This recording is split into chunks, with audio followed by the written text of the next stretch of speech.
Energi Kolaborasi. Ini sebuah platform baru kita dari Kementerian ESDM untuk IG Live dengan para inspirator muda di sektor energi. Insya Allah kita akan continue setiap minggunya nih menghadirkan siapa-siapa yang berkontribusi. Silakan kalau Sobat Energi juga punya calon yang pengen diundang kita, silakan untuk dapat mengusulkan juga ke @KESDM. Jangan lupa mention akun kita juga di IG Story saat acara ini berlangsung. Nanti IG Story-nya setelah acara juga nggak apa-apa, kita tunggu sampai malam nanti. Karena ada 2 souvenir menarik dari @KESDM dan juga buat 2 penanya terbaik ya. Jadi kita langsung saja ya Sobat semuanya. Salam energi. Selamat sore. Selamat sore. Jawabnya apa nih? Jawabnya belum di briefing ya. Kalau salam energi gitu kita harus gimana gitu. Iya betul nih Mbak. Oke, salam energi. Karena ini kolaborasi, kita pakainya adalah huruf C ya, collaboration gitu. Okay. Jadi salam energi, kolaborasi gitu. Salam energi, kolaborasi. Thank you.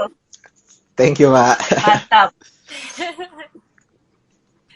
Dan langsung saja nih, kita udah kedatangan tamu, tapi mungkin ada juga yang belum tahu siapa sih sebenarnya Zaggy Berlian. Siapa sih itu Fania Herlambang? Kayaknya dikit sih yang belum tahu kalau yang ini.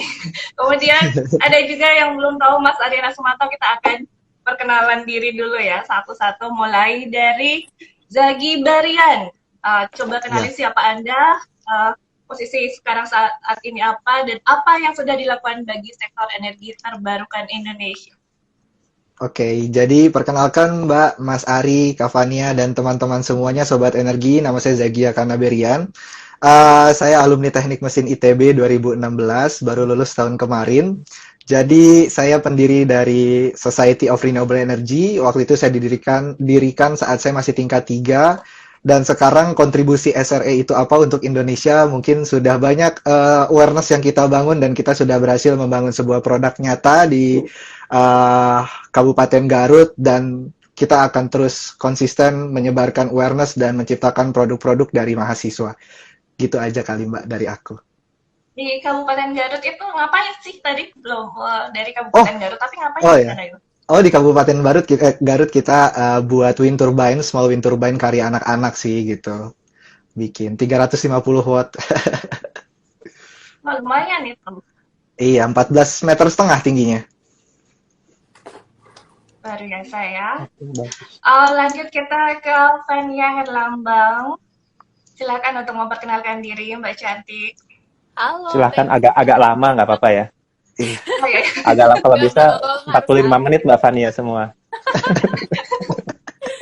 Halo, selamat sore Mbak Ria, Mas Ariana. Hai Zaggy, aku udah halo Kak. Kita sudah sering bertemu ya, karena kita berkecimpung sama-sama di Renewable. Jadi perkenalkan aku Fania Fitrianti Herlambang. Mungkin barangkali teman-teman mengenal aku awalnya ketika aku ikut Putri Indonesia tahun 2018. Aku first runner up atau Putri Indonesia Lingkungan. Kemudian alhamdulillah tahun lalu 2019 akhir aku dimandat sama Menteri Bappenas untuk menjadi salah satu duta Sustainable Development Goals Ambassador untuk Indonesia. Dan untuk sekarang ini kesibukanku, aku sedang bekerja di salah satu perusahaan energi pembangkit listrik seperti itu, dan kebetulan aku ditempatkan di bagian renewable, di mana aku responsible for electric vehicle ecosystem sama solar PV rooftop seperti itu, teman-teman. Ya Allah, ini udah cakep, terus apa yang dilakukannya juga cakep banget gitu. Thank you. Pasti mau inspirasi teman-teman di rumah semua ya. Aku seniornya Zaggy juga BTW, tapi beda juga. Oh iya, beda tahun juga, tahunnya agak lama ya Kak ya. Jangan gitu dong, ketahuan angkatan. Ya, oke siap. Dan terakhir ini kita lewati saja. Sebentar ya, saya pamit. Mohon izin ya. Iya, ini suka iseng anaknya. Jadi ya silakan kepada Mas Aryana Sumanto. Beliau ini adalah salah satu orang yang saat ini juga sedang menyiapkan Grand Design Energi Indonesia ya. Silakan Mas Ari untuk memperkenalkan diri. Halo teman-teman Sobat Energi semua. Selamat sore semuanya. Kenalin saya Aryana Sumanto, panggilannya Ari, dari Kementerian SDM. Kalau masuknya sih nggak jauh beda lah sama Zaki sama Fania ya. Sama-sama 2016. Enggak, saya udah masuk SDM itu tahun 2005-an lah. Lumayan udah 15 tahun di sana. Nah, sekolahnya beda sama Fania sama Zaki, bukan di TB. Aku dulu dari Trisakti, teknik perminyakan Trisakti, S1, S2-nya perminyakan juga. Terus kalau ditanya, saya itu cintanya sama migas sebenarnya. Cintanya tuh sama migas. Tapi sekarang mungkin sedikit selingkuh dulu ke energi terbarukan gitu.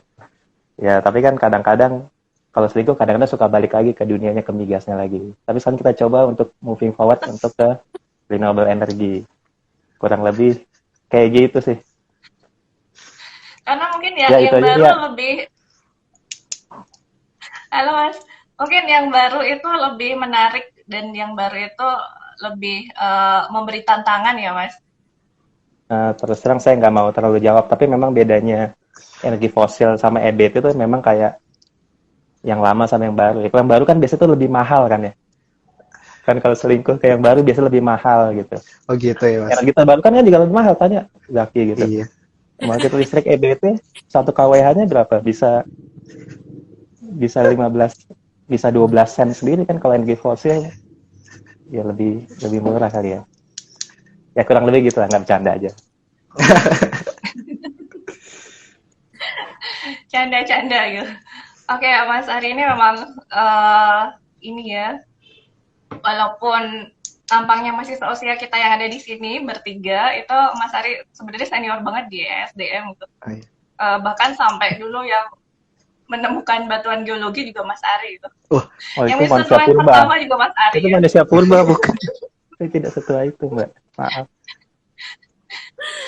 Oke.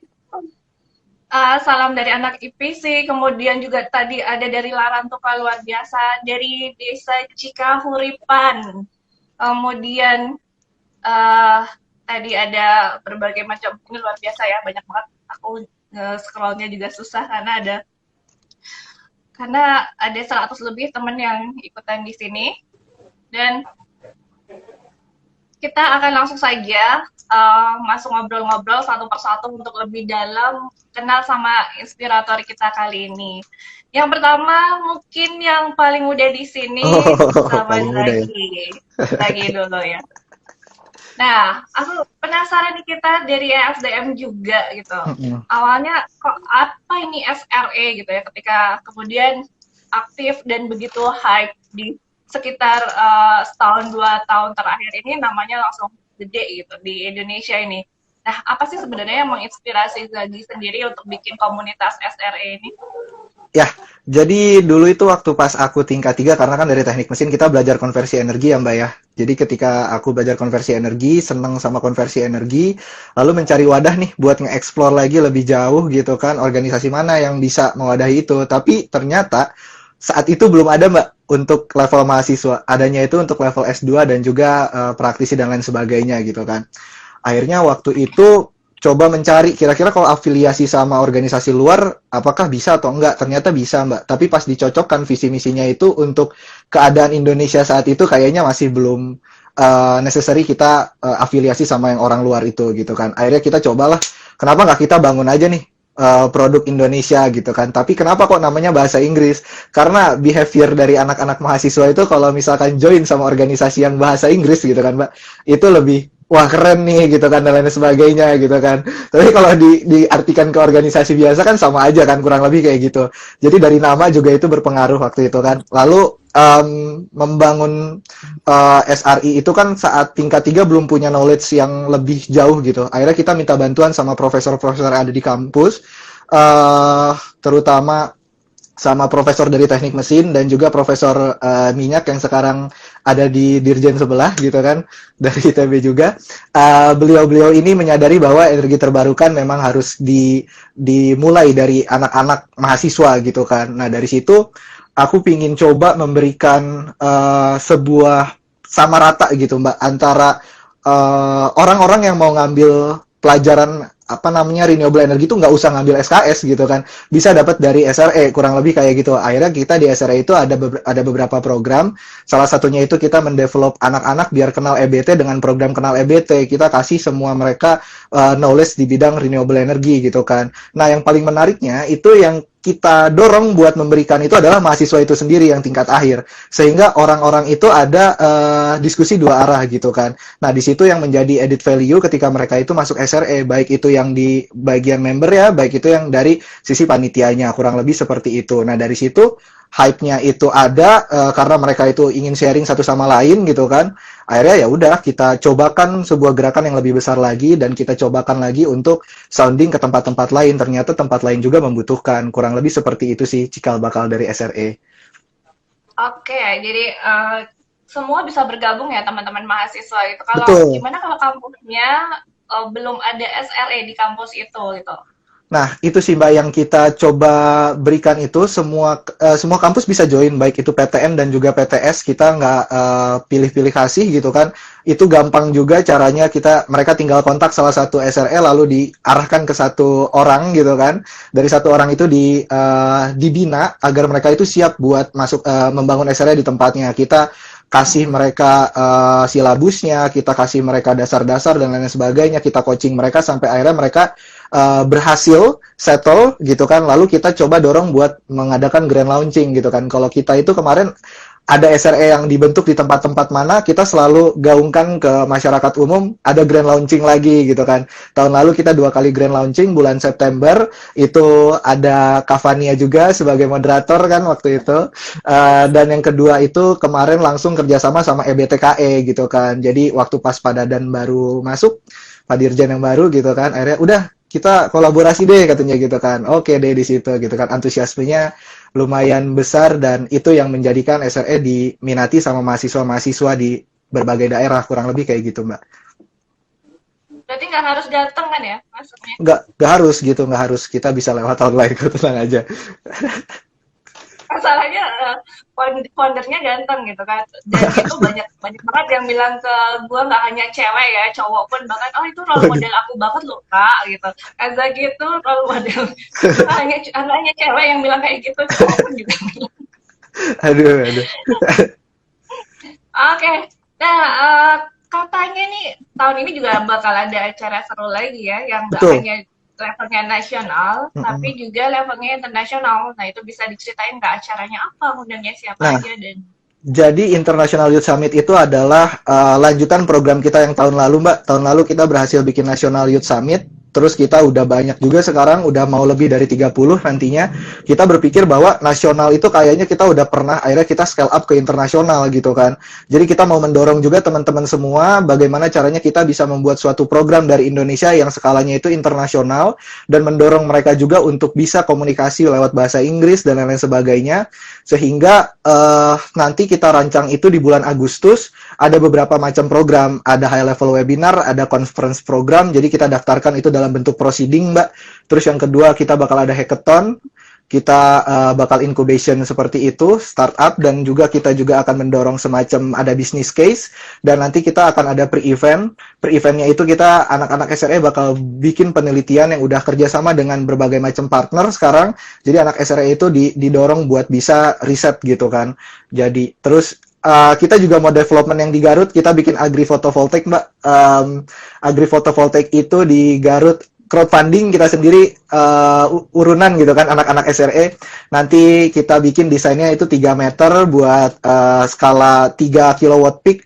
Terus ada robotnya juga Mbak, kita bikin robot sendiri pakai machine learning gitu kan, karya dari anak-anak yang nanti kita mau cobakan di bulan Mei atau Juni di Kabupaten Garut gitu kan. Jadi kurang lebih gambarannya seperti itu sih. Oke, ini ada pertanyaan dari salah satu penanya ini. dari Laode Hadi, menarik banget nih SRE, sayang banget udah jadi alumni kampus. Nah, kalau buat yang alumnus ini gimana kontribusinya kalau mereka ingin juga terlibat dalam SRE atau membantu Ya, mungkin? sayangnya Mbak, kalau misalkan masuk ke SRE-nya nggak bisa, tapi untuk membantu SRE dari luar itu bisa memberikan materi gitu kan, membina dan lain sebagainya itu bisa sih gitu kan. Nah, tapi untuk anak-anak SRE yang udah lulus juga, aku sekarang lagi buat yayasan Mbak gitu kan. Spoiler dikit gitu, nama yayasannya itu Indonesia Muda Berbagi Energi gitu kan.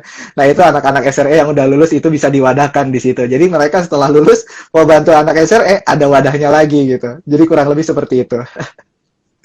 Ya Oke, kalau mantap, kalau sustainable ya. kalau belum ada bikin aja SRE Perjuangan gitu. Ntar isinya masih ada. Bisa. Mas Ari ntar join ya. Iya iya iya. Pembina. Oke, aku baca-baca lagi ya. Nah, ada lagi nih yang nanya untuk mungkin nanti. Jadi semangat kakak, semangat mengembangkan dan memajukan energi terbarukan. Ini untuk Kak Zagi. Dan aku melihat ya saat ini kalau di lapangan itu kadang mereka berapi-api ketika mengungkapkan Betul. ide dan sebagainya gitu. Namun ketika di prakteknya mereka ya udah seperti apa sih yang harus aku lakukan selanjutnya, what next itu nggak ada gitu dan nggak bisa mengeksekusi dengan langkah nyata. Nah, di sini kita lihat secara teori mereka jago di wacana luar biasa ya, namun nggak Ya. mau mengeksekusi gitu. Nah, menurut Zagi kalau ketemu dengan teman-teman yang seperti ini, apa yang harus dilakukan? Nah, itu banyak sekali Mbak yang dijumpai dari teman-temanku juga gitu kan, dari adik-adik tingkat di sana mereka punya ide tapi mereka cuma sampai di ideation aja gitu kan, sampai implementation. Jadi tahun lalu itu kenapa kita membangun small wind turbine itu dalam rangka kita ingin memberikan semangat buat teman-teman yang lain kalau misalkan mereka punya ide langsung aja dibuat karya gitu kan. Karena mereka itu satu keterbatasan dalam sisi guidance dan satu lagi yang paling penting dari sisi funding Mbak gitu kan. Nah, di SRE itu ketika mereka punya ide datang ke kita, itu alumni-alumninya ngebantuin. Terus yang kedua, kalau misalkan dana itu kan agak sulit ya, kalau minta proposal ke orang, orang itu kan agak susah buat memberikan karena nggak tahu portofolionya seperti apa gitu kan. Nah, di SRE itu mereka kolaborasi dan bisa pakai crowdfunding, kurang lebih seperti itu. Jadi, yang sedang dibantu oleh anak-anak SRE pun ketika mereka punya ide, ya udah, ayo kita selesaikan bareng-bareng di sini.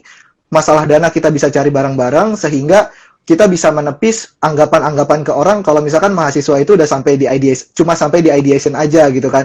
Kompleks gitu. Aku udah sering soundingkan ini ke berbagai macam pihak gitu kan. Kalau misalkan ingin membantu adik-adik mahasiswa, ngebantunya jangan cuma memberikan funding juga gitu kan, tapi guidance dong, kasih mereka semacam pelatihan gimana cara membuatnya dan lain sebagainya. Itu kan agak sulit ya Mbak, ada orang yang mau memberikan pelatihan secara free dan lain sebagainya. Nah, di SRE itu mereka dibantu sama alumni-alumninya gitu kan, terutama aku juga kan membantu ke anak-anak gitu kan. Jadi memang harus ada harus ada keinginan saling membangun negeri sih. Kalau misalkan udah ada keinginan seperti itu bisa tercipta yang sudah kita lakukan kemarin, small wind turbine, dan nanti juga kita mau menciptakan yang agri photovoltaic itu kan sebagai bentuk bahwa kita ingin menepis anak-anak Indonesia tuh bagus, nggak cuma di ide doang, kita juga bisa bangun suatu produk gitu kan. Tapi kita butuh tempat, kita butuh suatu momentum. Nah, itu kita mau ciptakan. Jadi di SRE kita kalau nggak ada semua, nggak bisa ada yang menjawab, ya udah kita jawab sendiri aja, kurang lebih seperti itu Mbak. Oke, nah ini ada yang nanya lagi nih dari MHM Jaya gitu ya. Kak bisa jelasin nggak untuk SRE itu sendiri pengaruh di kampusnya apa? Mungkin ke kampusnya gitu ya. Apakah pengaruhnya ke kampus? Kalau pengaruh ke kampus kan seperti ini ya Mbak ya. Kalau misalkan di kampus itu kan ada berbagai macam potensi ya. Kalau misalkan di kampusku sendiri mungkin di kampus yang satu lagi di daerah Jatinangor itu kan luas gitu kan. Daerahnya itu bisa dimanfaatkan untuk energi terbarukan, kurang lebih seperti itu gitu kan. Itu anak-anak SRE bisa memberikan sebuah insight kepada kampus atau kepada fakultas yang relate terhadap energi bahwa dengan lahan yang ada di kampus itu bisa dimanfaatkan untuk A, B, C, dan D. Kurang lebih seperti itu. Itu dalam bentuk produk. Tapi dalam bentuk awareness, anak-anaknya itu udah bisa bercerita, Mbak. Ketika mereka ada SRE di kampusnya, mereka bisa jawab satu paragraf ketika orang bertanya tentang energi terbarukan gitu kan. Nah, itu sebuah benefit ketika mereka punya SRE, karena di tempat-tempat mereka pun nggak belajar tentang energi gitu kan. Jadi SRE itu hadir kalau misalkan ada jurusan dari luar kampus lah, kurang lebih kayak gitu. Jadi kita memberikan apa namanya kesempatan buat mereka belajar tanpa harus mengambil SKS gitu sih. Oke, ini apa related sama Merdeka Belajar itu ya? Betul. Oke, memang harus sinergi ya dan kolaborasi dengan berbagai kementerian lembaga. Jadi jangan sungkan-sungkan juga untuk berkomunikasi dengan kita. Lanjut ini ke narasumber lainnya nih yang udah nggak sabar juga untuk berbagi Iya. pengalamannya ya. Dengan Fania Herlambang. Oh, Nah, beriak. ya Mas Ari boleh mengajukan pertanyaan pertama untuk Oh, enggak. Fania Herlambang. Gue cuma mau protes. Ria nanyanya ke Zaki mulu, Fania masa nggak ditanya-tanya? Padahal Fania itu lebih senang apel dibanding anggur. Kan Fania nggak suka dianggurin, senangnya diapelin. Iya. Tanya Waduh. dia. Masuk, Michael, masuk. Waduh. Kak, coba lagi Kak. Ya coba lagi pantun pertama masih kurang ya, nanti selanjutnya. Oke Fania nih. Yeah. Nah, Oh. jadi tadi ya kalau kita sudah ke Zagi, dia punya pemikiran untuk ya sustainable dalam pemikiran dan bisa nggak cuman terhenti sampai teori tapi juga pada praktek dan akhirnya nanti ke depannya juga membuat sesuatu yang sustainable. Nah tadi Fania juga bilang kan sebagai duta SDGs gitu. Nah, apa sih sebenarnya yang dilakukan oleh duta SDGs itu?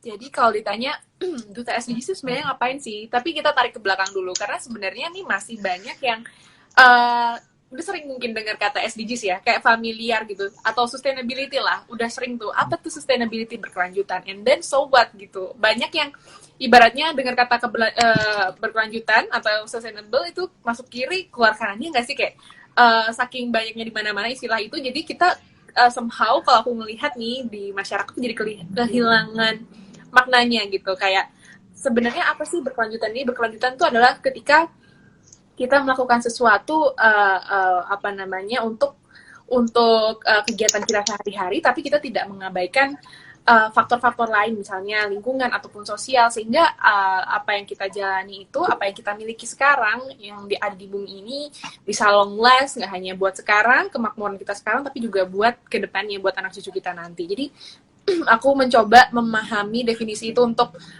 ngerti dulu nih kata sustainability gitu. Jadi apapun yang kita lakukan sekarang itu responsible. Jadi untuk kemakmuran kita saat ini, tapi juga untuk kedepannya gitu. Jadi aku coba apa namanya set the definition dulu buat teman-teman kalau dari sisi aku. Kemudian kalau ditanya ngapain aja sih Sustainable Development Goals Ambassador ini, tentunya kita ingin membawa pesan-pesan SDGs ya. Kita intinya menyebarkan awareness terhadap masyarakat sebenarnya SDGs itu apa. Karena SDGs ini bukan hanya tanggung jawab pemerintah, karena masih banyak yang bilang kayak oke, SDGs ya udah itu urusan pemerintah, apa hubungannya ya sama kita sebagai masyarakat gitu. Tentu saja related banget, karena ketika Sustainable Development Goals atau tujuan pembangunan berkelanjutan ini tercapai, itu salah satu indikatornya adalah ketika kita sebagai individu gitu ya, publik itu menerapkan pola hidup yang berkelanjutan atau sustainable. Jadi itulah tugas kami untuk memberikan awareness tentunya dari 17 goals yang banyak banget dan sounds ambisius ya untuk dicapai di 2030, tapi kita kasih tau loh, ini loh maksudnya 17 goals ini apa, dan 17 goals ini related satu sama lain loh, jadi kita nggak bisa saling mengabaikan, dan kita bisa take part di masing-masing atau bahkan beberapa goals dari Sustainable Development Goals itu. Dan kita juga ibaratnya by example lah, kita nggak cuman keluar-keluar aja gitu, ini loh SDG 17 poin and then that's it secara theoretically, tapi how to do it, what's happening in each goal, itu kita juga kasih lihat view-nya secara real gitu, yang ada di lapangan apa. Makanya aku juga terjun langsung ibaratnya ke beberapa goals untuk SDGs ini gitu. Jadi lebih dapat insight-nya, bisa sharing juga what's happening in the lapangan gitu ya. Maksudnya jadi supaya tidak hanya raising awareness yang ya udah gitu 17 goals banyak banget terus so what gitu. Jadi aku pengen memberikan insight dan pemaknaan yang lebih buat teman-teman gitu. Nah, buat bisa mempraktekkan atau implementasikan dari SDGs tadi gitu. Apa sih yang harus teman-teman lakukan ini? Apakah harus punya skill tertentu atau masuk ke jurusan tertentu gitu? No, of course not. Karena ketika yang aku bilang tadi, ketika kita dibilang sukses mencapai SDGs sebagai bangsa, itu ketika kita as individual semuanya bisa menerapkan kehidupan yang sustainable. Berarti itu tidak terbatas untuk orang tertentu, kalangan tertentu, atau jurusan tertentu, tapi untuk semuanya gitu kan. Jadi aku tuh suka rangkumnya gini, Mbak. Jadi SDGs itu 17 goals mungkin, tapi mungkin kita singkatnya anggap aja ada tiga ini ya pilar ya yang kita bisa fokuskan. Jadi yang pertama ada ekonomi, yang kedua ada sosial, dan yang ketiga ada lingkungan. Nah, ketika kita apa yang kita lakukan dibilang berkelanjutan atau sustainable itu ketika kita mempertimbangkan ketiga hal tersebut secara bersamaan. Let's say gitu ya, ini sebagai contoh nih. Kita memang sebagai konsumen harus ibaratnya selektif nih dalam memilih produk yang kita beli. Misalnya tadi kita kalau mau milih baju, kita lebih milih brand yang fast fashion atau yang slow fashion gitu kan. Sekarang sekali lagi banyak ini ya Mbak ya, istilah slow or fast fashion gitu kan. Nah, kalau misalnya kita lihat nih, kita telaah masing-masing. Kalau misalkan fast fashion kan mereka mungkin oke lah harganya murah banget dibandingkan yang lainnya gitu. Terus kemudian mungkin mereka setiap season ganti gitu ya modelnya ngikutin tren. Nah kemudian tapi apa dibalik itu sebenarnya kita lihat lagi, kita telah lagi, oh ternyata fast fashion itu industri tekstil yang ibaratnya harmful gitu loh buat lingkungan, karena somehow mereka bisa lebih lower cost itu karena mereka mengorbankan faktor-faktor let's say lingkungan gitu, karena mereka tidak mengelola atau menangani limbahnya dengan baik, langsung dibuang. Atau mungkin juga mereka membayar buruhnya underpaid gitu. Tentunya kita sering dengar isu-isu seperti itu. Jadi ketika kita memilih fast fashion berarti kita hanya memikirkan ya udah murah aja gitu, tapi dia tidak sustainable secara lingkungan dan juga secara sosial, karena kan secara lingkungan itu berarti merusak, kemudian secara sosial dia juga ibaratnya unfair ya itu untuk para buruh, untuk underpaid gitu dipekerjakan seperti itu. Jadi ya makanya itu contoh simple aja Mbak. Jadi kita semua sebenarnya bisa berpartisipasi dalam SDGs ini asal kita orangnya kepo gitu, kepo untuk tahu menelaah setiap keputusan atau aktivitas atau pilihan yang kita buat itu benar-benar mempertimbangkan 3 pilar itu, ekonomi, sosial, dan lingkungan. Oke. Terima kasih. Nah, ini ada pertanyaan menarik nih. Dari Bagas Indrayatna, apa yang pernah dilakukan atau dibuat oleh Kak Fania dalam mengimplementasi EBT di Indonesia? Thank you sebenarnya pertanyaannya. Kalau aku pribadi memang aku juga baru berkecimpung di dunia renewable belum lama juga gitu ya. Karena kan aku juga jaraknya sama Zaki kan nggak terlalu jauh ya, Zaki angkatannya ya. Jadi aku Gak terlalu jauh ya. Sama saya juga Mbak. Sama saya juga. Ini kan Zaki, Fania, saya segini. Ria masih tinggi jauh. Jadi aku juga belum lama sebenarnya berkecimpung, cuman right now aku itu tadi seperti yang aku ceritakan, aku mencoba langsung nyemplung gitu ya, nyebur. Aku tuh dulu tuh penasaran banget ya, kenapa maksudnya Indonesia itu berada di garis khatulistiwa, sinarnya melimpah, terus kenapa ya kayaknya growth-nya untuk solar PV itu kok lambat banget ya kalau aku lihat gitu loh, dibandingkan negara lain ya, China. Padahal China itu mereka negara 4 musim gitu kan, bukan yang setiap sepanjang tahunnya mereka dapat matahari gitu. Jadi kita secara alam tuh udah menang dulu, udah menang banyak, kita given dibandingkan negara lain gitu. Tapi kenapa kita seems like to be slow gitu ya di adoption ini. Nah aku kayak baca-baca, tapi aku nggak ngerasa puas gitu untuk tahu hanya dari sekedar teori-teori atau jurnal-jurnal gitu ya. Jadi aku coba untuk kenapa aku nggak terjun langsung aja gitu. And then I decided to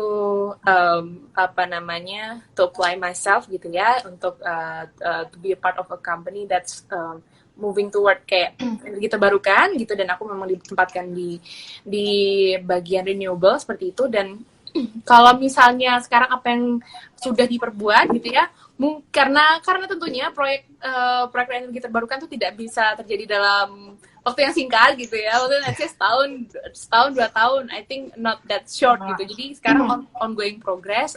Aku sekarang lagi fokus sebenarnya ke electric vehicle ecosystem kayak gitu. Jadi seperti yang kita tahu kan teman-teman, mungkin banyak yang skeptis nih mengenai electric vehicle. Lah kalau misalkan listrik dari electric vehicle masih diproduksi dari fossil fuel, berarti nggak 100% zero emission dong. Oke, memang kenyataannya seperti itu untuk sekarang. Tapi kalau dipikir-pikir lagi nih, nah yang pertama kan sebenarnya kalau misalnya ntar kedepannya kalau misalkan renewable growing gitu ya, terus mobil masih atau kendaraan masih pakai fossil fuel, and then gimana kita konversi totally ke renewable gitu kan? Berarti kan juga butuh ada elektrifikasi dari kendaraan gitu menurutku. Dan juga menurutku tentunya kita tahu kan energi yang paling efisien tuh listrik tentunya. Jadi kalau misalkan pun sekarang kita masih menggunakan listrik dari beberapa power plant yang fosil, tetap aja sebenarnya efisiensinya lebih tinggi kalau menggunakan energi listrik gitu. Dan itu juga ibaratnya mendorong percepatan pertumbuhan renewable juga ketika kita meningkatkan adoption untuk electric vehicle. Plus juga yang sering diutarakan sama Pak Menteri juga kan ya Mbak ya, kalau misalkan electric vehicle tuh kenapa penting untuk jangka sekarang tentunya untuk mengurangi impor minyak yang setiap tahunnya makin bertambah. Dan sebenarnya mendorong kalau misalkan memang kita bisa adopt cepet electric vehicle kan that's good gitu untuk kesehatan neraca perdagangan gitu ibaratnya untuk pemerintah. Jadi ya sekarang aku berfokus untuk electric vehicle ecosystem itu, baik untuk fleetnya, kendaraannya, kemudian infrastruktur pengisian kendaraan listriknya, dan juga untuk platformnya kayak gitu. Wow, keren. Dan dengar-dengar baru saja launching juga ya hari ini di kantornya. Iya. Boleh diceritain sedikit?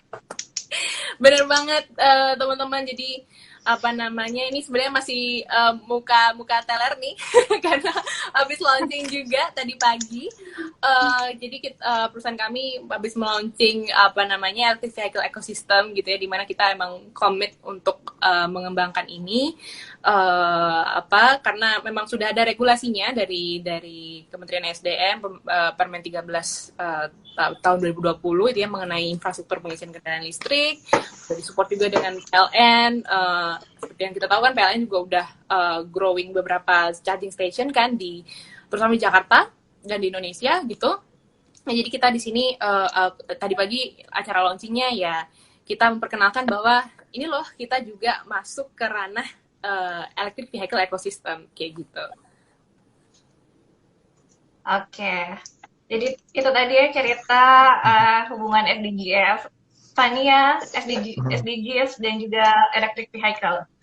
Dan sebelum ke Mas Ariana nih, boleh nggak? Ini kan Mas Ariana ceritanya dari perwakilan pemerintah gitu. Oke, siap. Mewakili pemerintah nih sekarang Mas Ari nih ya. Boleh kita sampaikan. Meskipun saya juga masih anak kampus juga sama seperti teman-teman gitu. Oh iya, siap. Jadi apa sih harapan Zagi dan juga Fania kepada pemerintah untuk mendukung ide-ide tadi maupun untuk sustainability yang diperjuangkan Fania dan rekan-rekannya? Boleh mulai dari Zagi dulu. Oke, kalau misalkan aku menyampaikan nih depan Mas Ari ya, Mas Ari tolong teman-teman mahasiswa itu didengar, diberikan kesempatan Mas untuk pitching ide mereka tuh seperti apa gitu kan. Lalu ketika mereka pitching itu tolong dibedahnya sampai dalam banget gitu kan. Kadang kan orang melihat mereka pitching itu hanya dari 5 menitnya saja gitu kan. Seluruh prosesnya mereka nggak memperhatikan itu gitu kan. Teman-teman tuh banyak yang bagus-bagus, teman-teman tuh banyak yang punya ide-ide gitu kan. Tapi mereka sendiri untuk pitching sendiri masih kesulitan gitu kan Mas ya di situ. Nah, jadi kalau misalkan melihat potensinya alangkah baiknya lebih holistik lagi sampai dilihat dari sisi teknisnya gitu kan. Karena untuk masalah pitching mungkin itu kendala anak-anak teknik yang pada umumnya kurang lebih seperti itu ya Mas dan Bas kalian gitu kan. Jadi itu agak disayangkan ketika mereka punya potensi, ketika mereka punya ide yang bagus sebenarnya tapi tidak sampai bisa menyampaikannya gitu kan. Nah, harusnya di situ kita membantu bagaimana caranya mereka bisa menyampaikan idenya gitu kan. Di situ seharusnya peran pemerintah itu menjembatani ketika mereka itu tidak memiliki kesempatan, mereka tidak memiliki keahlian untuk menyampaikannya itu, jadi pemerintah bisa connecting the dots-nya, kurang lebih seperti itu. Karena ketika mereka ingin mengimplementasi itu banyak sekali yang harus di-consider gitu kan dari sisi waktu dan juga tenaga mereka gitu. Alangkah baiknya jika diberi bantuan oleh pemerintah, at least itu dukungan moral gitu kan, moral gitu, tidak berupa funding dan lain sebagainya, itu mereka bisa maju lagi untuk minta tolong ke private sectors atau funding lain sebagainya gitu kan. Jadi itulah harusnya pemerintah berkontribusi buat teman-teman sekalian. Itu sih harapanku, karena sejauh ini ketika kita pitching apa yang kita punya gitu kan, itu selalu terbatas di masalah mereka tidak mau memberikan kesempatan untuk orang yang tidak punya portofolio sebelumnya gitu kan. Jadi gimana caranya kita mempercayai mereka dengan cara melihat secara holistik, kurang lebih itu sih dari aku, Mbak Ria. Mau langsung dijawab Mas Ari biar tektokannya asik ya. Oke, ini bagus banget sih. Jadi memang betul Mas. Kita tuh bawaannya kalau orang pitching itu bawaannya udah cepetan deh, lo mau konkretnya aja, lo bikin apa. Biasanya teman mental orang yang mendengar pitching tuh maunya seperti itu. Nah, kalau tahun lalu kan kita juga melakukan hal sejenis ya, kayak pitching juga energi festival namanya. Dari berbagai proposal yang masuk itu kita seleksi kurang lebih ada 10 sampai 13. Dan kesempatan untuk bicara memang sedikit gitu. Tapi kan setelah itu, bedanya kita janjikan bahwa setiap minggu kita panggil lagi bergiliran, itu waktunya lama. Setengah jam sampai sejam mereka bisa diskusi setiap Kamis sore itu sama kita digilir gitu. Nah, di kesempatan setengah sampai 1 jam itulah dia bisa ngungkap semuanya gitu. Beberapa contoh, ketika setengah sampai 1 jam itu, kita kan juga mengajak tim dari Litbangnya ESDM. Jadi bukan hanya sama kita saja yang dari segi aspek komunikasi dan kerjasama, tapi juga dari teman-teman Litbang kita yang memang punya kemampuan teknis dan punya melakukan uji coba terkait EBT lainnya. Jadi secara teknis bisa dilengkapi di situ. Itu dari sisi guidance. Yang kedua dari segi funding pun juga ada beberapa, kalau kecil-kecilan tuh kita bisa support juga fundingnya. Sebagai contoh kemarin dari yang 13 orang itu adalah kita kasih dari tim kita sendiri, dari Ria tuh yang ngeluarin duitnya. Bikin pilot untuk, jadi nggak inovasinya dia itu, jadi wujudin lah, ini kita bisa spend budgetnya. Tapi mereka presentasi lagi, sekali lagi untuk mendapatkan funding itu. Kalau untuk mencari funding yang lebih besar lagi, ada contoh juga, kita kerjasama dengan BUMN. Ada salah satu BUMN itu, kita bawa salah satu kayak startup yang udah punya inovasi itu ke BUMN itu, akhirnya mereka bisa kerjasama untuk budget yang lebih gede, bikin kayak biomass di berbagai daerah. Jadi sekali lagi sebenarnya kalau teman-teman dari SRE itu, yang kita harapkan juga nggak hanya inovasi aja, tapi yang emang teknologinya sudah ada, tapi kalau mau copy paste saja, misalnya kayak biomass itu kan gampang gitu, bangun PLTS untuk mengucurkan air gitu ya, misalnya daerah krisis air membutuhkan air, tapi dari PLTS itu kan juga harganya relatif murah. Hanya membangun hal yang sama, tetapi di lokasi yang lain saja. Kalau teman-teman punya tim dari SR itu juga kita bisa dorong dan kita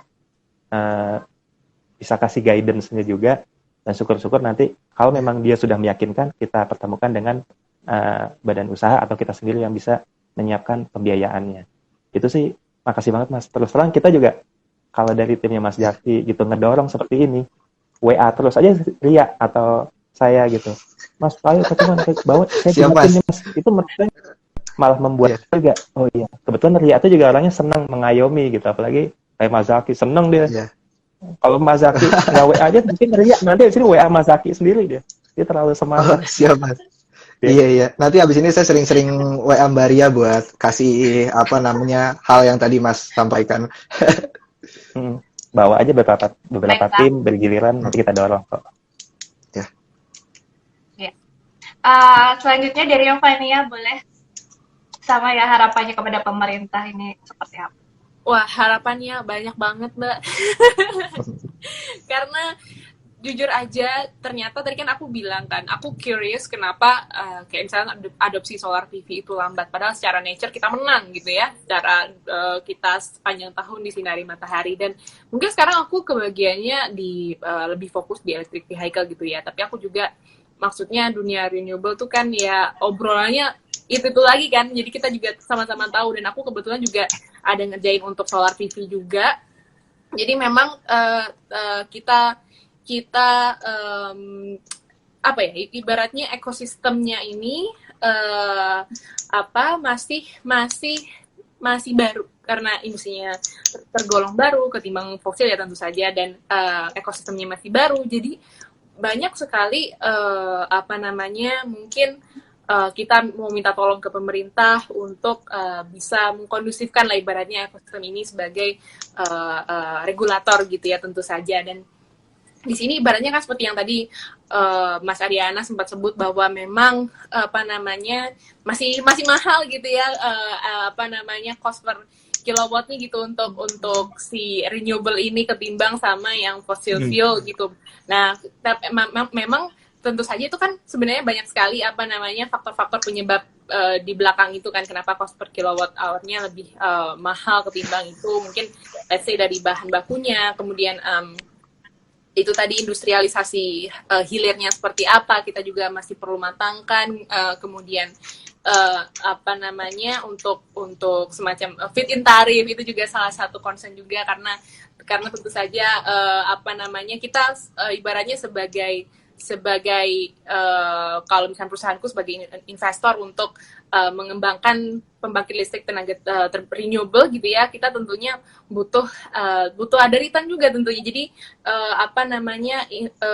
itu tadi feed-in tarif yang didukung sama pemerintah juga, kemudian juga sebenarnya banyak banget kalau misalkan bisa ingin disampaikan, cuman kurang lebih banyak concern ke arah sana juga sih. Jadi tentunya itu tadi gimana caranya pemerintah bisa bantu mengkondusifkan lah ini ekosistem renewable supaya lebih cepat adopsinya. Misalkan apa yang suka menjadi hambatan, pain point-nya teman-teman di renewable, terutama di asosiasi pasti udah sering dengar kan, dan di situ pasti itu bukan hanya kalau udah pendapat kolektif pasti itu ibaratnya sudah bukan berarti itu common issue, common problem yang butuh di-solve bareng-bareng kayak gitu. Dan mungkin beberapa tentunya butuh itu peraturan dari pemerintah yang bisa ngebantu supaya adopsinya makin cepat. Terutama kan sebenarnya kita punya target untuk renewable share juga kan di 2025 kayak gitu. Jadi butuhnya itu tadi regulasi yang mendukung ke arah adopsi renewable, dan juga tentu saja misalnya nih aku juga spesifik ngomongin electric vehicle juga gitu ya, karena ternyata itu sekarang untuk skema, let's say untuk skema bisnisnya yang tertera di Permen SDM kayak gitu itu masih beberapa ada yang perlu di-adjust juga mungkin untuk terkait masalah teknis, kemudian bisnis scheme kayak gitu-gitu, karena kalau aku lihat itu agak berat gitu, maksudnya buat swasta untuk menerapkan stasiun pengisian kendaraan listrik umum gitu ya dengan skema yang sekarang. Kita tentu saja kembali lagi sebagai private sector yang misalnya invest ke sana untuk jadi kita juga butuh memastikan bahwa bisnis kita itu juga ibaratnya ada returnnya juga, meskipun kita tahu memang early adopter tuh pasti berat ya. Jadi tapi kita yakin kok dengan pemerintah kalau mendengar aspirasi dari kita para praktisi gitu ya, bareng-bareng I think kita bisa evolve lah ke arah kedepannya. Dan kita juga seneng banget sebetulnya selama ini misalkan tektokan sama SDM juga kita diakomodir kayak gitu, kita didengar juga. Cuman kembali lagi kita butuh bergerak lebih cepat kayaknya Mas, gitu. Enak ya Siap. dengar Putri Indonesia ngomong emang Siap. beda. Beda sama dengerin Ria ngomong tuh beda.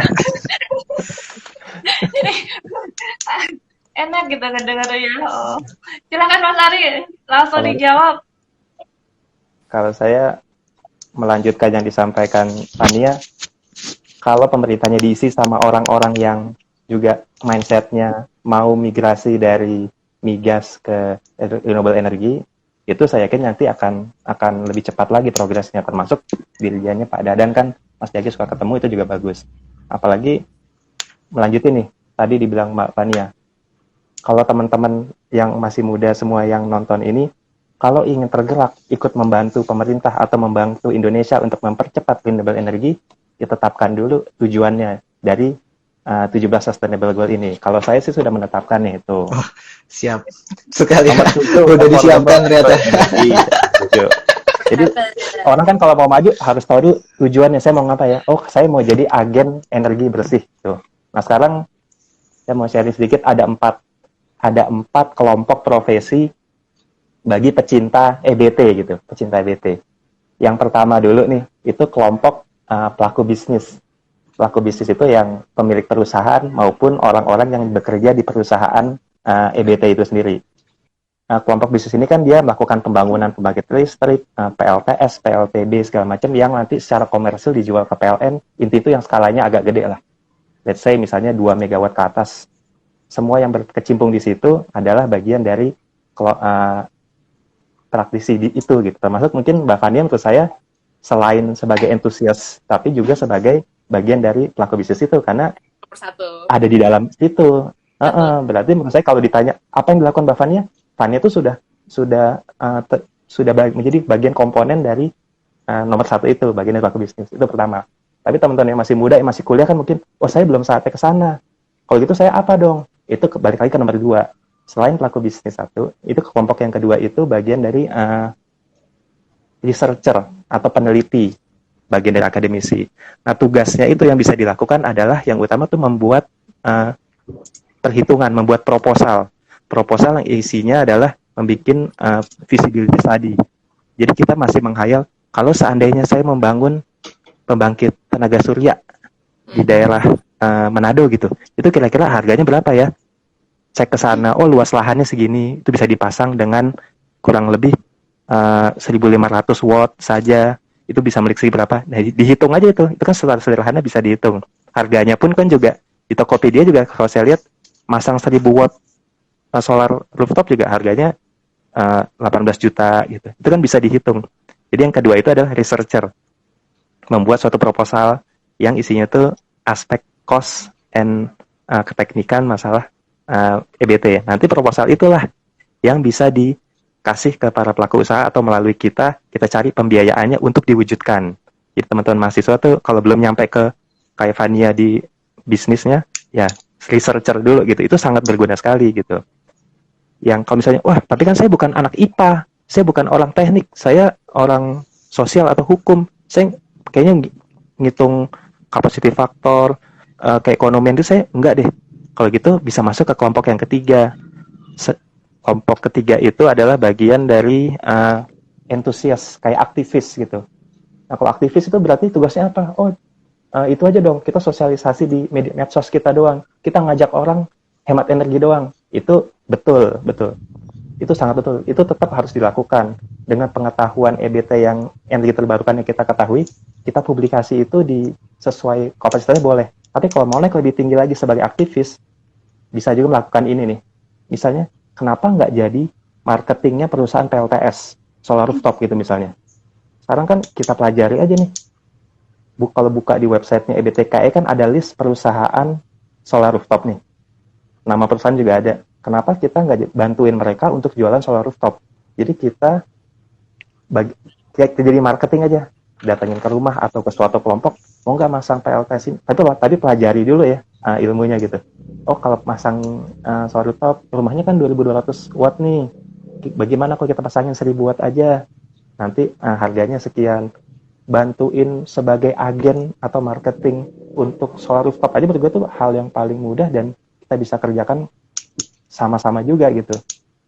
Atau nanti misalnya, oh saya kalau gitu, misalnya di kepikiran, jadi boleh juga deh.